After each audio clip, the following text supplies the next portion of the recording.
Rusia hajar front selatan, lebih dari 250 tentara bayaran jadi mayat.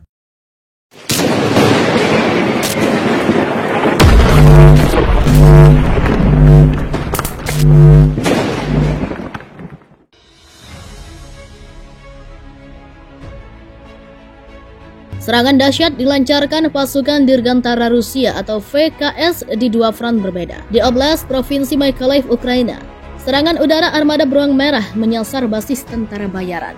Sementara di Oblast Kharkiv, Rusia membantai ratusan pasukan nasionalis Ukraina. Dalam laporan yang dilansir FIFA Militer dari Rusia Today pada Selasa 2 Agustus 2022, Kementerian Pertahanan Rusia memberikan pernyataan resmi terkait serangan di Mykolaiv dan Kharkiv. Dengan menggunakan rudal jelajah presisi tinggi, militer Rusia membombardir sebuah gedung yang diyakini adalah basis tentara bayaran asing yang mendukung Ukraina. Kementerian Pertahanan Rusia menyatakan 250 tentara bayaran yang tergabung dalam Legion Internasional Pertahanan Teritorial Ukraina tewas dalam serangan tersebut. Kemudian lebih dari 20 unit kendaraan lapis baja militer Ukraina juga ikut hancur akibat serangan dahsyat di front selatan. Pasukan Dirgantara Rusia memberikan pukulan ke titik penempatan sementara Legion asing Ukraina di dekat kota Mykolaiv. Akibatnya hingga 250 tentara bayaran asing tersingkir, bunyi pernyataan Kementerian Pertahanan Rusia. Dalam 2 pekan terakhir, militer Rusia kerap menjadikan basis-basis tentara bayaran asing sebagai target sasaran serangan.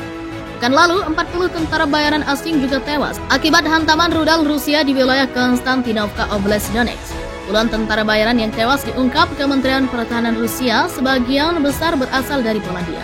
Sementara itu, serangan rudal juga dilancarkan Rusia ke Mykolaiv di mana ratusan anggota batalion nasionalis neo-Nazi Ukraina bermarkas.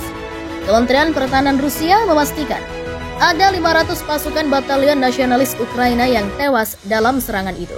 Unit militer Rusia dari Resimen Senapan Bermotor ke-11 Angkatan Darat Rusia berhasil melibas pasukan Ukraina dan menguasai setengah kota Piski Oblast Provinsi Donetsk.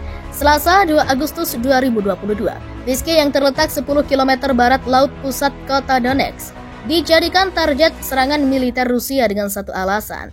Pasukan Angkatan Bersenjata Ukraina atau ZSU menjadikan wilayah ini sebagai benteng raksasa. Wakil Komandan Resimen Senapan Bermotor ke-11 Angkatan Darat Rusia, Ilya Yemelyanov, memastikan jika pasukannya telah merebut setengah kota Piski. Tak hanya itu, operasi pembersihan kota Piski langsung dilakukan setelah pasukan militer Rusia menguasai garis depan militer Ukraina gerak maju. Armada beruang merah tak lepas dari dukungan pasukan pemberontak Republik Rakyat Donetsk. Unit kami sekarang berada di pemukiman Piski. Operasi pembersihan sedang berlangsung, ujar Yemelyanov dikutip FIFA Militer dari kantor berita Rusia TASS. Kami sedang membersihkan benteng setelah menerobos garis pertahanan pertama musuh. Kota telah dibersihkan hingga 50%, katanya. Presiden Ukraina Volodymyr Zelensky mengumumkan dirinya dinyatakan positif COVID-19. Zelensky mengatakan saat ini kondisi kesehatannya baik. Meski Rusia secara militer semakin menguasai area yang merupakan wilayah kedaulatan Ukraina, namun dengan bantuan pemerintahan Amerika Serikat dan Barat, militer dan rakyat Ukraina tetap bertahan. Hanya beberapa lokasi seperti Donbas semakin dikuasai oleh militer Rusia, yang memang segalanya baik jumlah personel maupun peralatan militer. Hal ini pun diakui Presiden Ukraina Volodymyr Zelensky yang mengibaratkan situasi pertempuran di Donbas seperti neraka. Dia mengakui keberadaan tentaranya tidak sebanding dengan kekuatan militer Rusia. Ia mengklaim militer Kiev tetap memiliki persenjataan yang berat, meski mengakui pasukan Rusia kuat dan unggul dalam jumlah maupun persenjataan. Zelensky dikutip Rusia Today Rabu 3 Agustus 2022, meminta AS dan sekutunya untuk mengirim lebih banyak senjata seperti peluncur roket HIMARS. Dalam pidato 5 menit kepada warga Ukraina, Zelensky berterima kasih kepada Presiden AS Joe Biden dan NATO. Senjata yang dikirim disebutnya sangat efektif dan bersumpah untuk menimbulkan kerugian yang lebih menyakitkan pada Rusia. Menurut Zelensky, kata HIMARS telah menjadi hampir identik dengan kata keadilan untuk negaranya. AS telah mengirim 16 sistem roket artileri mobilitas tinggi atau HIMARS ke Ukraina. Rusia mengatakan telah menghancurkan 4 unit yang sudah digunakan di lapangan. Ukraina dan Pentagon membantahnya. Zelensky menambahkan lebih banyak senjata dari Barat dan berterima kasih kepada para diplomat Ukraina yang mencoba mengatur pengiriman tambahan.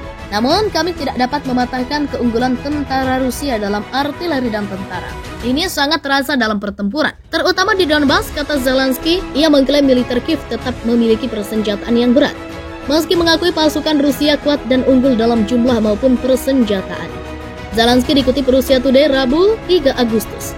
Meminta AS dan sekutunya untuk mengirim lebih banyak senjata seperti peluncur roket HIMARS. Senjata yang dikirim disebutnya sangat efektif dan bersumpah untuk menimbulkan kerugian yang lebih menyakitkan pada Rusia. Menurut Zelensky, kata HIMARS telah menjadi hampir identik dengan keadilan untuk negaranya.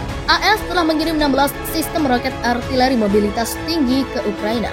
Rusia mengatakan telah menghancurkan 4 unit yang sudah digunakan di lapangan. Namun kami tidak dapat mematahkan keunggulan tentara Rusia dalam artileri dan tentara. Ini sangat terasa dalam pertempuran terutama di Donbas, kata Zelensky.